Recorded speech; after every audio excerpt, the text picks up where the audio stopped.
Look, I'm just saying if you want to understand humans, you need to stop thinking of them as highly evolved primates and start thinking of them as apex predators wearing business casual. The statement hung in the air of the dimly lit observation deck. 6 different alien species, all representatives of the Galactic Xenological Council, stared through the one-way quantum glass at the human diplomatic delegation arriving in the docking bay below. Ambassador Crave, a towering insectoid with iridescent carapace plates that shimmered under the artificial lighting, clicked his mandibles in disagreement.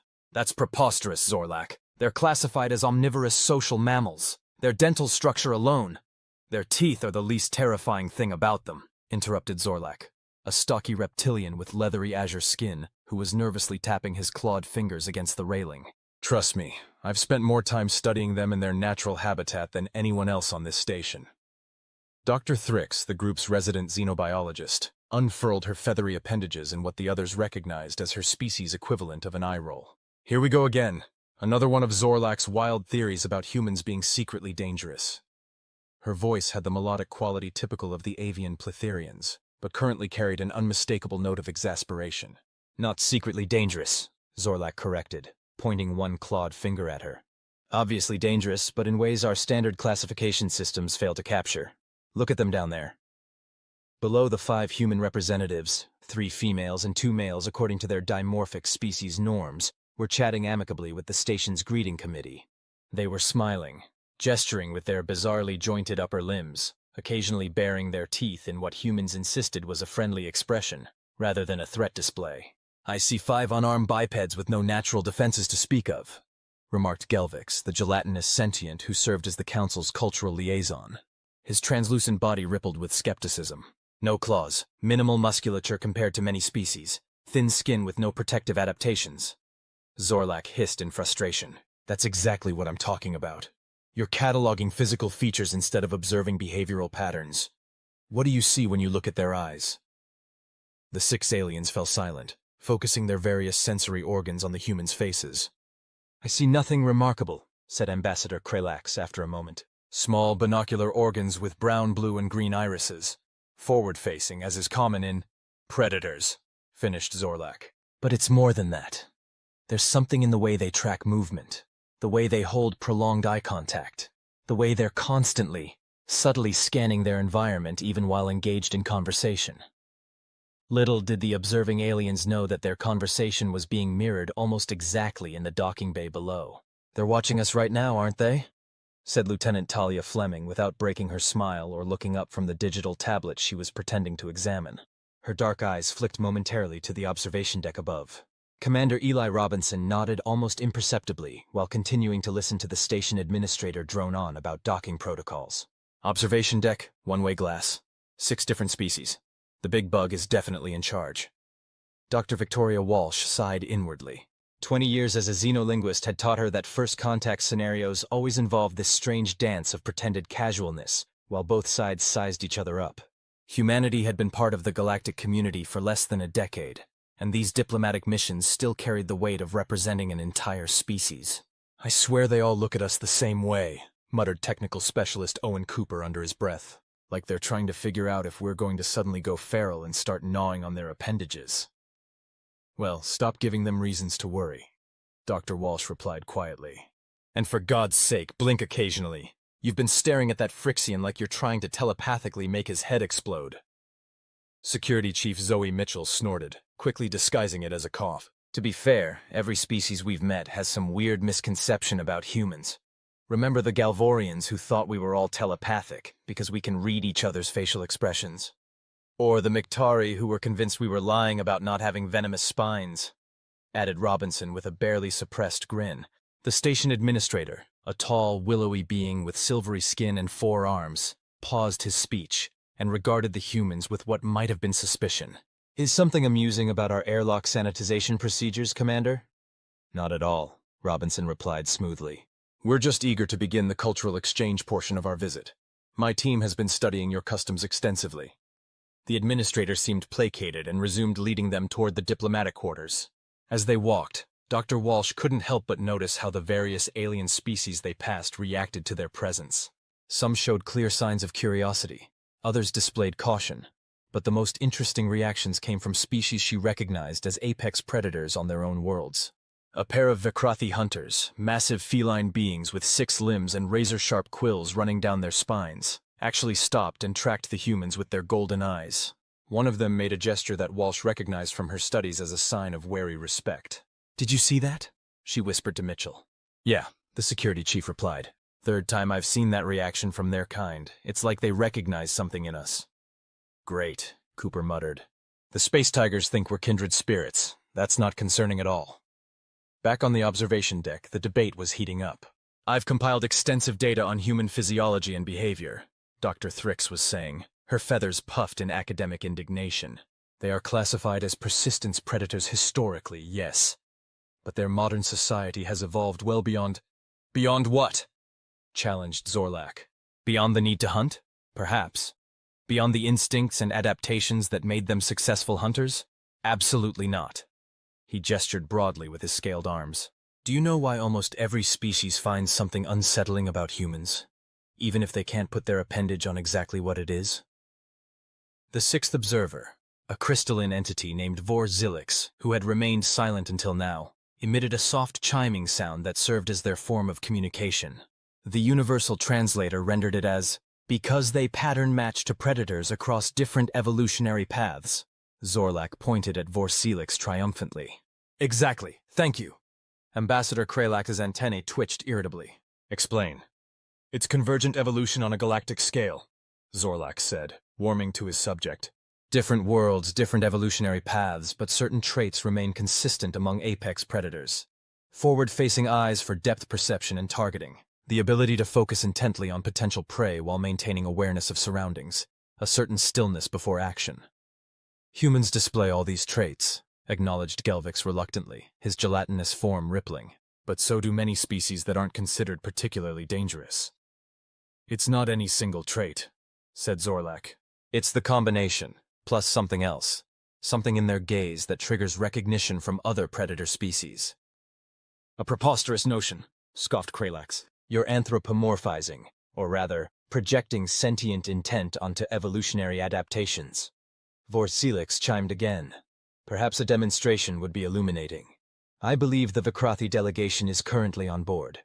They are undisputed apex predators from a death world, and notoriously dismissive of species they consider beneath their notice." Dr. Thrix fluttered her wing arms nervously. "Are you suggesting we arrange some kind of encounter?" "Not necessary," said Gelvix, gesturing toward one of the corridor monitors. "It appears an encounter is already occurring." The human delegation had just turned a corner to find themselves face to face with the 2 Vikrathi that Dr. Walsh had noticed earlier. In the confined space of the corridor, the feline aliens suddenly seemed much larger, easily 8 feet tall on their hind legs, with powerful digitigrade limbs, and those distinctive quills now slightly raised in what could be either aggression or interest. Station security personnel froze, clearly unsure how to handle the situation. The administrator began stammering apologies about scheduling conflicts and traffic control algorithms.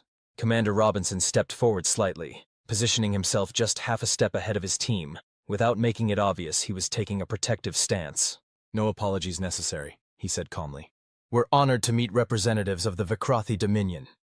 The larger of the 2 Vikrathi, whose midnight blue fur was accented with intricate silver markings that Walsh recognized as denoting high rank, lowered its massive head slightly to better look at the humans. Its pupils, vertical slits and amber irises, dilated as they fixed on Robinson. "You know of us," the Vikrathi said, its voice a rumbling purr that seemed to vibrate in the air. "We make it our business to know about potential friends," Robinson replied, maintaining comfortable but direct eye contact. The Vikrathi's mouth opened slightly, revealing impressive fangs in what might have been amusement. "Friends? Most species tremble before us, human." Mitchell had subtly shifted her stance as well, not obviously defensive but clearly ready to move if necessary.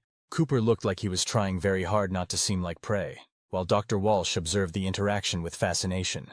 Lieutenant Fleming remained carefully neutral, though her hand had moved ever so slightly closer to where her sidearm would have been, had they been permitted to carry weapons on the station. "We prefer to judge for ourselves," said Robinson with a small smile, "rather than rely on reputation." A rumbling sound emanated from the Vikrathi. Laughter, Walsh realized. The second, slightly smaller Vecrothi with russet fur had been circling slightly to the side. A classic flanking maneuver so instinctive it probably wasn't even conscious. Mitchell had tracked the movement without turning her head, maintaining her position relative to Robinson. The lead Vecrothi noticed this and did something unexpected. It blinked slowly, deliberately at Mitchell, a gesture Walsh recognized from her research as a sign of respect among their kind. "Your packmate watches like a true hunter," it said to Robinson, though its eyes were still on Mitchell. "You stand as one who has faced death before." "We've had our moments," Robinson replied evenly. The russet Vecrothi spoke then, its voice slightly higher pitched. "They say humans have no natural weapons, yet you venture into space unafraid. Curious." "Natural weapons are overrated," Fleming chimed in with a casual shrug. "They limit your options." This elicited another rumbling laugh from both Vecrothi. The lead one made a gesture with its upper right paw, claws deliberately sheathed. "I am Hunt Captain Morovkai. This is my second Trelsar. We look forward to observing your species more closely during your stay." With that, the massive aliens padded past, their movements fluid and controlled despite their size. As they passed, Morovkai's tail flicked in what seemed almost like a salute. Once they were gone, the administrator's forearms all gesticulated in obvious relief. "Most unusual. The Vecrothi rarely acknowledge new species so amicably." "What just happened?" Cooper whispered to Dr. Walsh as they resumed walking. She smiled slightly. "I believe we just passed some sort of test." On the observation deck, Zorlak was practically dancing with vindication. "Did you see that? Did you all see that? The Vecrothi treated them as equals. When have you ever seen them do that with a newly contacted species?" Ambassador Kralax's mandibles clicked rapidly in the equivalent of a thoughtful frown.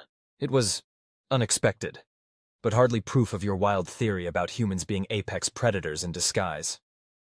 "Not in disguise," corrected Zorlak. "Hidden in plain sight.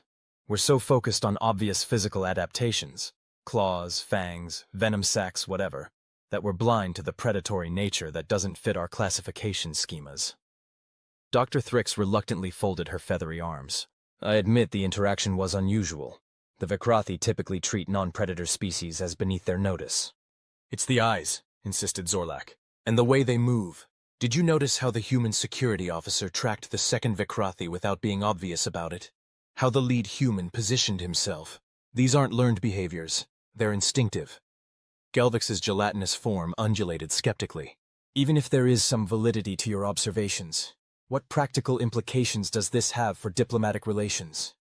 "Everything," exclaimed Zorlak. "We've been approaching humans all wrong. We treat them like curious, intelligent primates who happen to have developed technology. But if we recognize them as what they truly are, apex predators who've channeled their hunting instincts into exploration, innovation, and yes, diplomacy, we'd understand them much better." Vorzilix chimed thoughtfully. "There is a simple way to test this theory further." The diplomatic reception that evening was being held in the station's grand atrium, a vast space with transparent ceilings offering spectacular views of the surrounding nebula. Species from across the galaxy mingled, sampling compatible refreshments and engaging in the delicate dance of interspecies politics. The human delegation had been formally introduced and were now circulating separately, as was the custom at such functions. Dr. Walsh found herself engaged in a fascinating discussion about linguistic drift with a group of translator specialists, while Cooper was enthusiastically explaining some point of Earth technology to an interested audience. Commander Robinson was in conversation with several ambassadors, including Kralax, who seemed to be studying him with new interest. Mitchell stood nearby, ostensibly admiring the nebula view, but actually maintaining situational awareness as any good security chief would. Lieutenant Fleming was charming a group of scientists with what appeared to be amusing anecdotes from previous missions.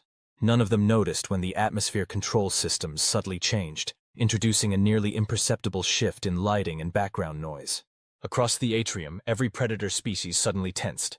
The Vecrothi delegation's quills raised slightly. A group of Zorathi hunters, reptilian beings evolved from ambush predators, went completely still.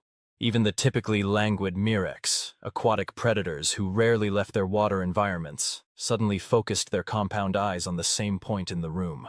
At the center of all this sudden attention was technical specialist Cooper, who had stopped mid-sentence in his explanation, his body language completely transformed. Gone was the enthusiastic scientist. In his place stood something else, alert, focused, and suddenly very still. Dr. Walsh, with her trained eye for body language, noticed the change immediately. She tracked Cooper's gaze and realized he was staring at the entrance to the atrium, where station security personnel were having some kind of disagreement with something in the shadows. Before she could react, Mitchell was already moving, smoothly but quickly making her way toward Cooper. Robinson, too, had noticed the change and was casually but deliberately repositioning himself. The other humans had sensed something was wrong before any announcement was made, before any alarm sounded. They had responded to Cooper's sudden shift, to the change in the predator species around them, to something subtle in the atmosphere that raised ancient instincts. "What is it?" Mitchell asked quietly as she reached Cooper's side. "Not sure," he murmured, not taking his eyes off the entrance. "Something's wrong with the new arrivals. The security team's posture is off." As if on cue, a commotion erupted at the entrance. A security officer went flying across the room, thrown by something large and fast that burst into the atrium with a sound between a roar and a screech. The creature that entered was not on any official delegation list. Nearly 12 feet of corded muscle, armored scales, and thrashing limbs, it resembled nothing so much as a terrestrial crocodile that had decided to evolve for land speed and vertical leaping ability rather than aquatic ambush hunting. "Drakari hunter," gasped one of the nearby aliens. "Escaped transport. Highly aggressive apex predator." Chaos erupted as various species fled in different directions. The station's security force moved to contain the threat, but they were clearly outmatched by the creature's speed and strength. What happened next would be discussed in xenobiological circles for years to come. The 5 humans, without any verbal communication, moved in perfect coordination. Fleming and Robinson flanked left and right. Mitchell moved directly forward. Walsh circled wide, and Cooper held position, all 5 creating a rough pentagon around the rampaging Drakari. "What are they doing?" Ambassador Kralax asked in alarm from where the diplomatic corps had retreated to safety. "They have no weapons, no natural defenses." Zorlak watched with a mixture of fascination and vindication. "They're hunting." Indeed, the humans moved with a synchronization that seemed impossible for beings who supposedly lacked any telepathic abilities. They used the environment, maneuvering the confused and aggressive Drakari away from the fleeing crowds and toward the less populated side of the atrium. Mitchell clapped her hands sharply, drawing the creature's attention while Fleming grabbed a decorative pole from a nearby display and used it to redirect the Drakari when it lunged. Robinson had procured what appeared to be the tablecloth from a refreshment table and was using it to obscure the creature's vision when necessary. "They're not trying to kill it," observed Dr. Thrix in astonishment. "They're controlling it." "Of course they are," said Zorlak. "They're intelligent apex predators. They understand the difference between a threat that needs to be eliminated and one that needs to be managed." The Vikrathi delegation had not fled with the others. Instead, Hunt Captain Murovkai and his second watched the humans with obvious interest. After a moment of observation, they too joined the effort, using their own considerable hunting skills to complement the humans' strategy. Together, the humans and Vikrathi maneuvered the Drakari into a service corridor where station security was able to activate emergency containment fields. The entire incident had lasted less than 5 minutes. In the aftermath, as medical teams attended to minor injuries and station administrators profusely apologized for the security breach, the human delegation found themselves the center of attention. "That was impressive coordination," said Hunt Captain Murovkai, approaching Commander Robinson with what could only be described as newfound respect. Robinson shrugged modestly. "We work well together." "Without communication," observed Trelsar. "You moved as a pack that has hunted together for many seasons." "Military training," offered Mitchell, though her explanation didn't quite account for Dr. Walsh and Cooper's seamless integration into their impromptu containment strategy. Murovkai's amber eyes narrowed knowingly. "Perhaps, or perhaps something more instinctive."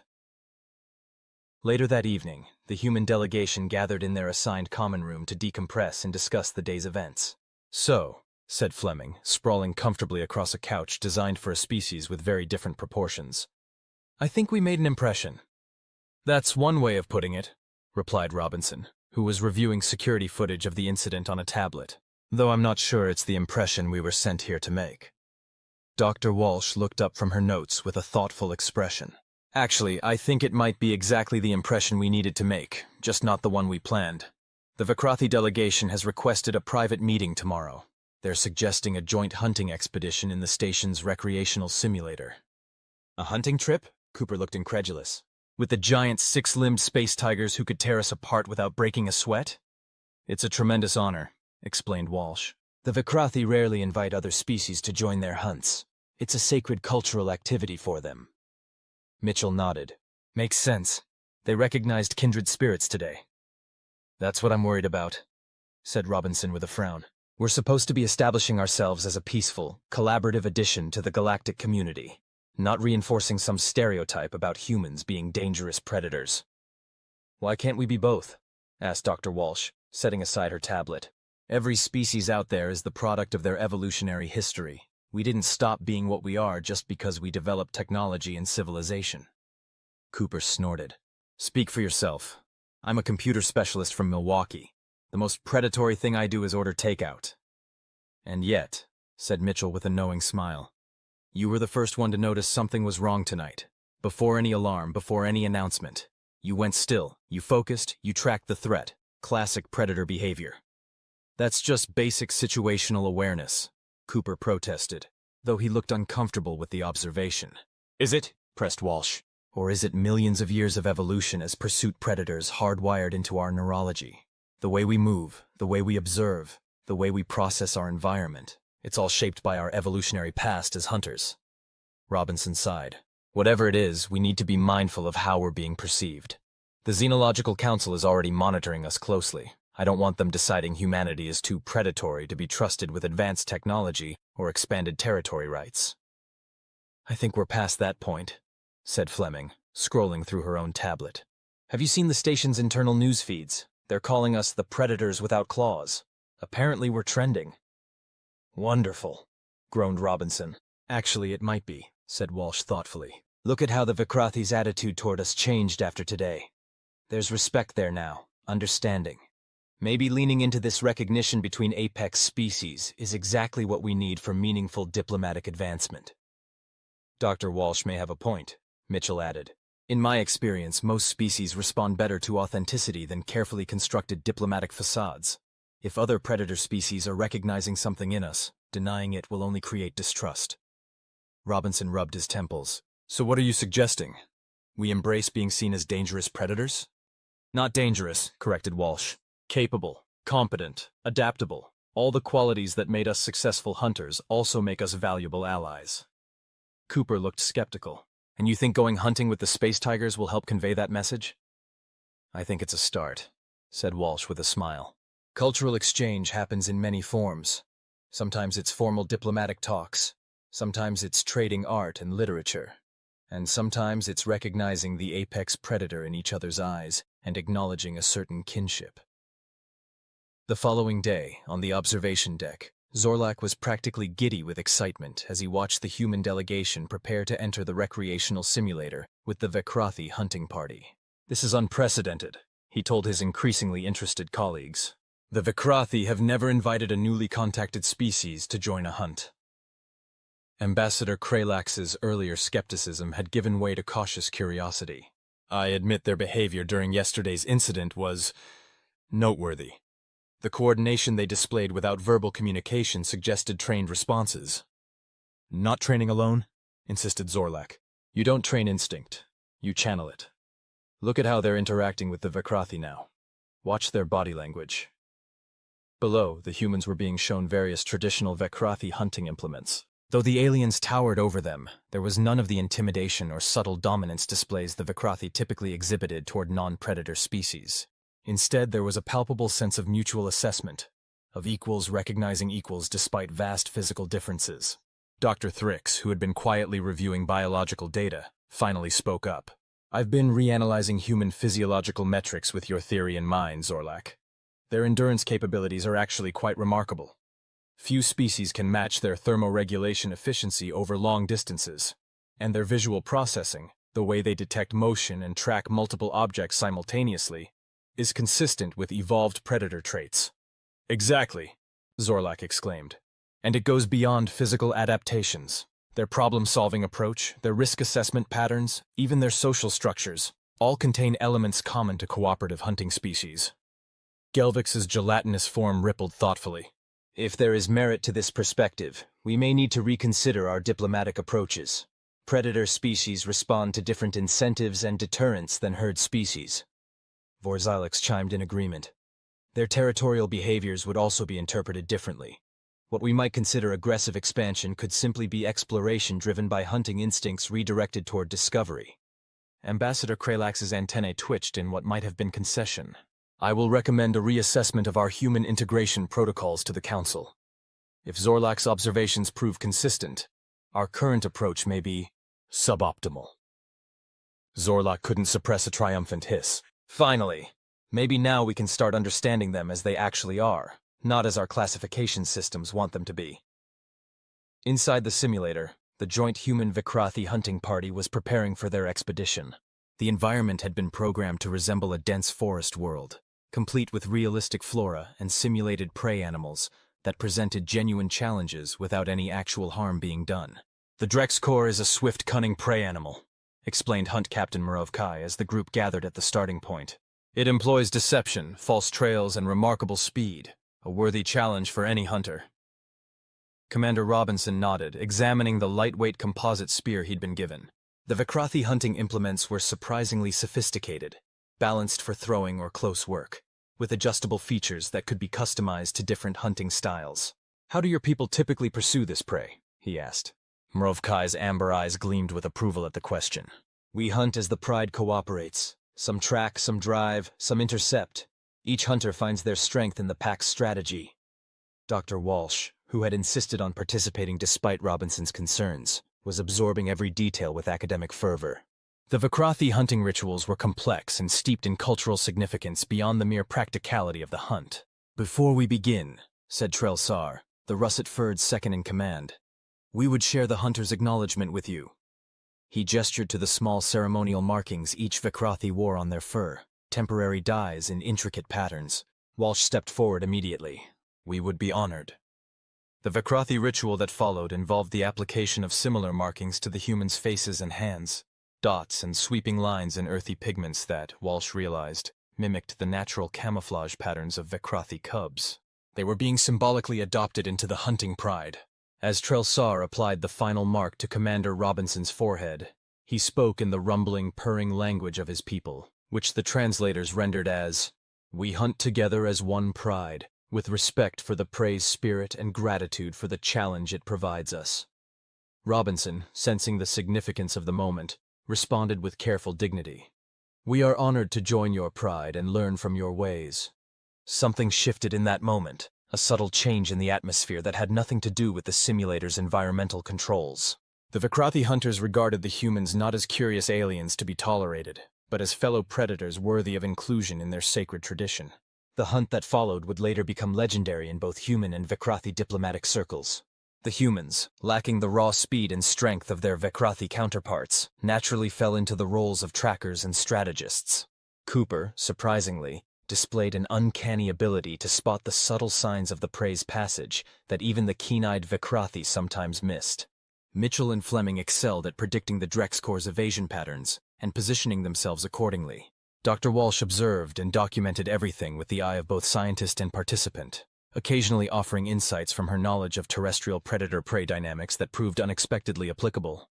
Commander Robinson found himself naturally coordinating with Murovkai, the two leaders developing a nonverbal communication system based on shared understanding of tactical positioning. When the simulated Drexcore finally broke cover, the mixed hunting party moved with a synchronized efficiency that belied the fact they came from worlds light years apart. The climax came when the prey attempted a desperate leap across a ravine. Trelsar, poised to make the killing throw, hesitated a fraction of a second, and in that moment, Cooper reacted instinctively, his spear flying true to bring the Drexcore down cleanly and humanely. A moment of tension followed. Had the human overstepped by taking the kill from a higher-ranking Vikrathi hunter? Trelsar approached Cooper slowly, his massive form looming over the suddenly uncertain human. Then, to everyone's surprise, the Vikrathi extended one massive paw and clasped Cooper's shoulder in what was unmistakably a gesture of approval. "Your eyes saw what mine missed," the alien hunter said simply. "The pack succeeds where the lone hunter might fail." Relief and pride washed over Cooper's face as he realized he'd passed some crucial test. "I got lucky," he said modestly. Murovkai's rumbling laugh echoed through the simulated forest. "There is no luck in the hunter's eye, only skill and instinct. You have both, for one who claims to be a computer specialist from Milwaukee, was it?" Cooper blushed slightly, realizing the Vikrathi had overheard his dismissive self-description from the previous night. We all contain multitudes, said Dr. Walsh diplomatically, her eyes twinkling with amusement and something like vindication. The Xenological Council's observation room was uncharacteristically quiet as they watched the mixed hunting party emerge from the simulator. Humans and Vikrathi engaged in animated conversation about hunting techniques and close calls during their expedition. Well, said Ambassador Kralax finally, his mandibles clicking softly. It seems your assessment had more merit than I initially granted it, Zorlak. The reptilian xenologist tried and failed to suppress a smug expression. Their compatibility with the Vikrathi is unprecedented for a non-apex species. Because they aren't a non-apex species, they're predators without the obvious morphological markers we're accustomed to recognizing. The implications for diplomatic protocol are significant, mused Gelvix, his gelatinous form undulating thoughtfully. We've been approaching them as we would approach any social tool-using omnivore, with emphasis on collaborative potential and cultural exchange. Which isn't wrong, Dr. Thrix added, her feathers settling into a more relaxed configuration. But incomplete. Their collaborative instincts are filtered through the lens of pack-hunting predators, not herd-based social species. The difference is subtle, but crucial, agreed Zorlak. Honor, territory, hierarchy, challenge, these concepts carry different weights and nuances for predator species. Vordzilix chimed contemplatively. Perhaps what we are witnessing is not merely recognition between predator species, but a more fundamental pattern recognition.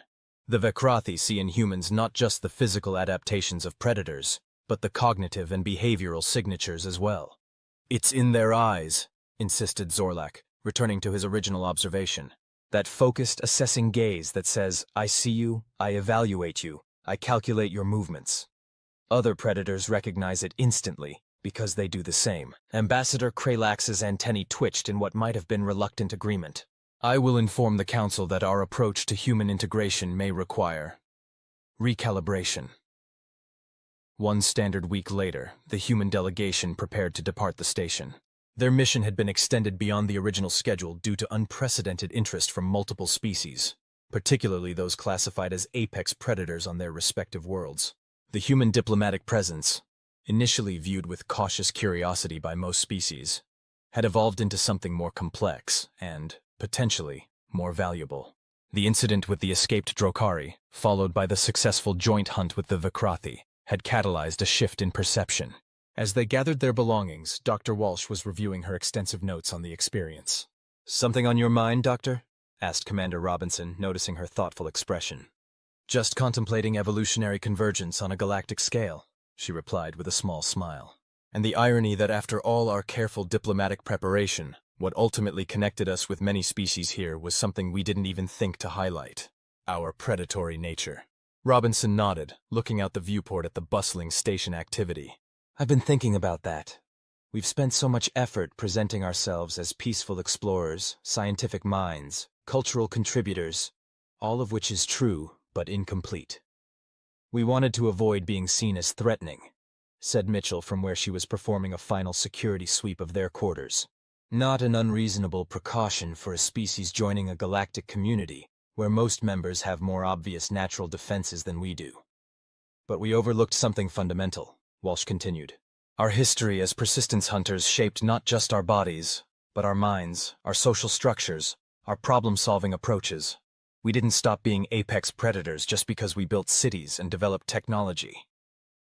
And other predator species recognize that, Fleming added, packing the ceremonial spear the Vikrathi had gifted her. A rare honor. Not intellectually, but instinctively. Cooper snorted softly. Still feels weird to be lumped in with literal space tigers and crocodiles on steroids. I've never hunted anything more dangerous than a sale at an electronics store. And yet, Mitchell said with a knowing smile, when that Drakari broke loose, you didn't freeze or panic. You assessed, positioned, and moved with the rest of us in perfect coordination. No training required. Muscle memory from too many team-building exercises? Cooper suggested weakly. Dr. Walsh shook her head. More like neural pathways laid down over millions of years of evolution. The way we process spatial relationships, track moving objects, predict patterns, it's all hunter programming running on modern hardware. A chime at the door interrupted their conversation. When Robinson answered, they found Hunt Captain Murovkai waiting outside, his massive frame nearly filling the doorway. I come to bid farewell to fellow hunters, the Vikrathi said, entering when Robinson gestured him inside. And to share news, the Vikrathi Dominion has authorized expedited diplomatic relations with your Earth Confederation. Robinson's eyebrows rose in surprise. That's unprecedented. The standard protocol requires years of preliminary exchanges. Rovkai's amber eyes gleamed with what might have been amusement. Unprecedented, yes, but the Dominion Elder Council was most impressed by our report of your species. They believe there is much our peoples can learn from each other. Because we hunted well together? Asked Cooper, unable to keep the incredulity from his voice. Because you understand what many species do not, Morovkai replied, his rumbling voice serious now. The balance between predator and prey, between strength and restraint, between the hunt and the preservation of what is hunted. He turned to Dr. Walsh. Your xenologist has asked why apex predators across different worlds seem to recognize something in human eyes. I will tell you what my people see. The room fell silent as the massive alien continued. We see those who understand the weight of power. True predators are not mindless killers. They are caretakers of balance. They cull the weak so the strong survive. They take only what they need. They respect the courage of prey and the challenge of the hunt. His gaze swept over each human in turn. In your eyes we see this understanding. You hunt without claws or fangs, yet you rose to dominance on your world. You build rather than destroy. You explore rather than merely conquer. You channel the predator's focus and determination into creation as well as consumption. This is a wisdom that transcends evolutionary paths. Dr. Walsh was frantically taking notes, recognizing the cultural significance of what was being shared. You're saying predator species have a kind of ethical framework that evolved alongside their hunting adaptations? All successful apex predators develop restraint, Morovkai confirmed. Those that do not eventually destroy their own ecosystems and perish. It is the first law of the hunt. Robinson nodded slowly, pieces falling into place. And you recognized this principle in us, despite our very different evolutionary history.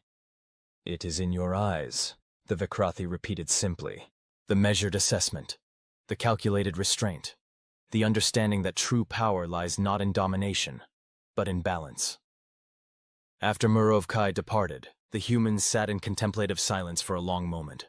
Well, said Fleming finally, that was certainly more profound than the standard diplomatic farewell. Cooper shook his head in amazement. So our ticket to galactic acceptance is being recognized as ethical apex predators? Not our art, science, philosophy, or technology, but the fact that we look at other species with hunter's eyes that somehow convey we're not going to abuse our power? It makes a certain evolutionary sense, Walsh mused. Predator species would develop ways to quickly assess whether another predator is a threat or a potential ally. If those recognition patterns are consistent across different evolutionary paths, then meeting another predator species that understands the unspoken rules would be significant, Robinson finished, especially one that doesn't look the part at first glance. Wolves in sheep's clothing, Mitchell said with a slight smile. Except we're not being deceptive. We just don't come with all the obvious hardware. Robinson stood, straightening his uniform. Whatever the reason, this represents a significant diplomatic opportunity. If predator species are fast-tracking relations with us based on this recognition, we need to understand it better and use it responsibly. Agreed, said Walsh. I'll prepare a comprehensive report for Earth Central. They'll need to reevaluate our diplomatic approach with this new perspective in mind. As they made their final preparations to depart, Cooper found himself staring out the viewport at the stars beyond. Something on your mind, Specialist? Asked Robinson, pausing beside him. Cooper smiled wryly. Just thinking about how we've spent my entire life trying to present ourselves to the galaxy as peaceful, friendly, non-threatening. And it turns out what gets us respect is being recognized as apex predators.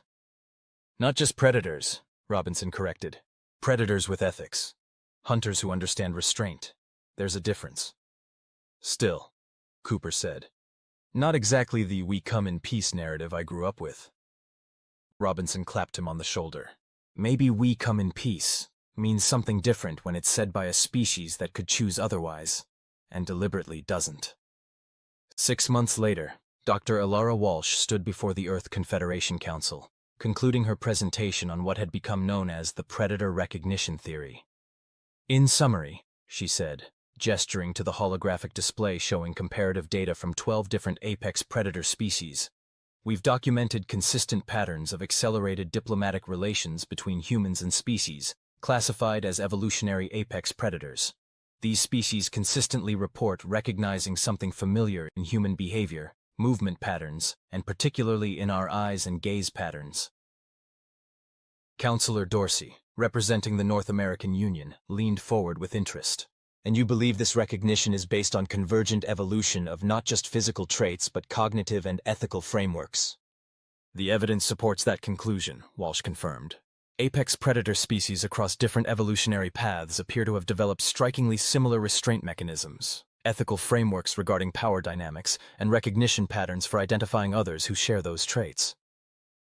And humans, despite our comparatively modest physical adaptations, register strongly on these recognition patterns? Asked Councillor Mbeki of the African Federation. Precisely. What we lack in obvious predatory adaptations, we make up for in cognitive signatures that other predator species instinctively recognize and respect. Councillor Lee of the Asian Alliance looked skeptical. This seems to contradict our long-standing approach of emphasizing our peaceful, collaborative nature in diplomatic relations.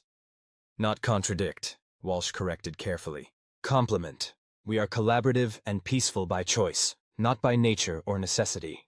That distinction matters greatly to predator species, who view chosen restraint as a sign of wisdom and strength rather than weakness. The council chambers hummed with thoughtful conversation until Fleet Admiral Thompson spoke up from his observer's seat. Dr. Walsh, what are the practical implications of this theory for our expanding diplomatic efforts? Walsh smiled slightly. Admiral, it means we need to stop downplaying aspects of our nature that we feared would make us appear threatening.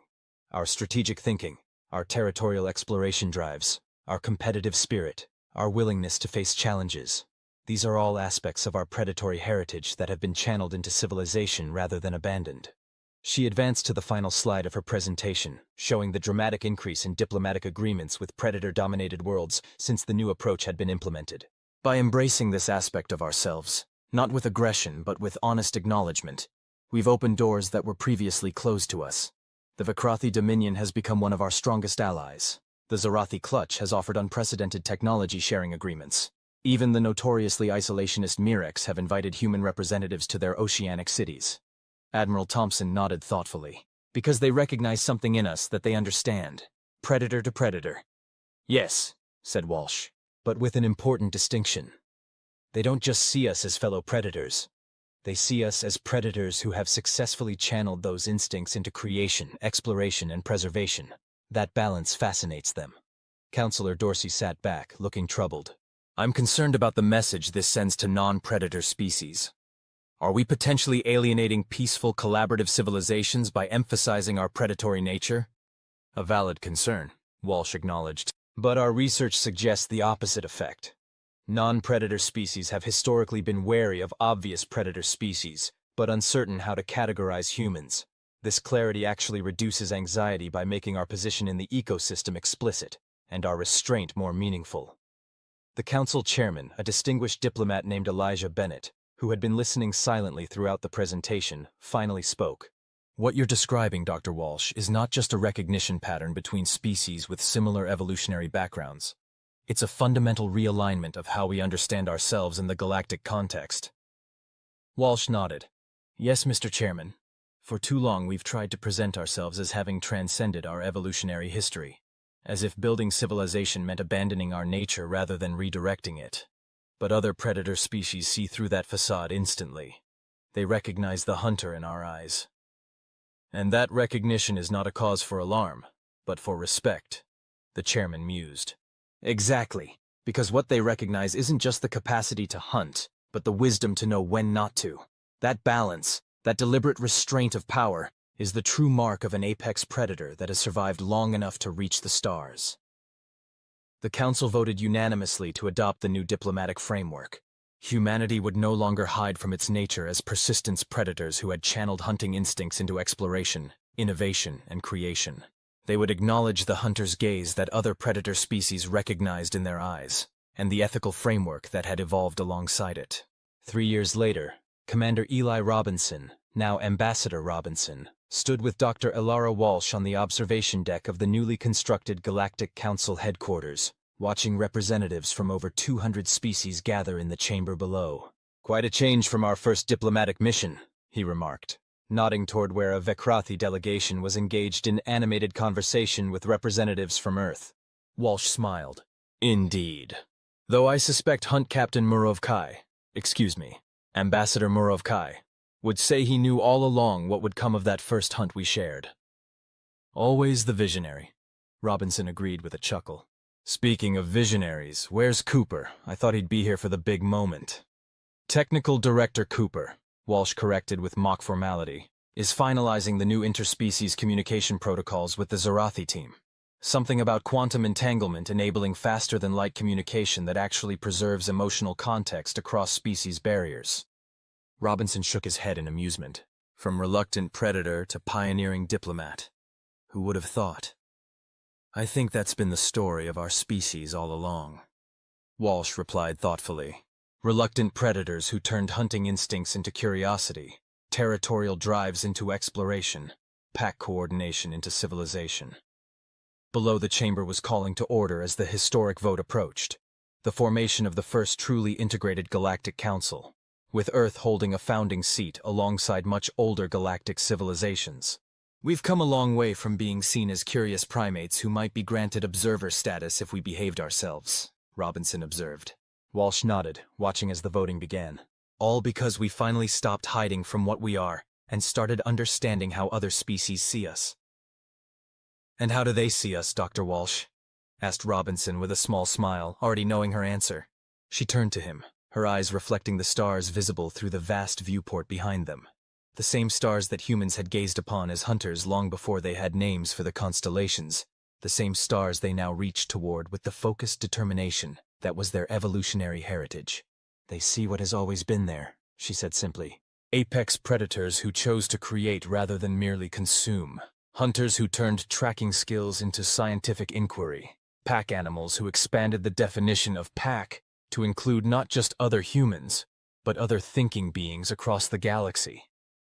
She gestured toward the chamber below, where the vote was concluding with what appeared to be overwhelming support.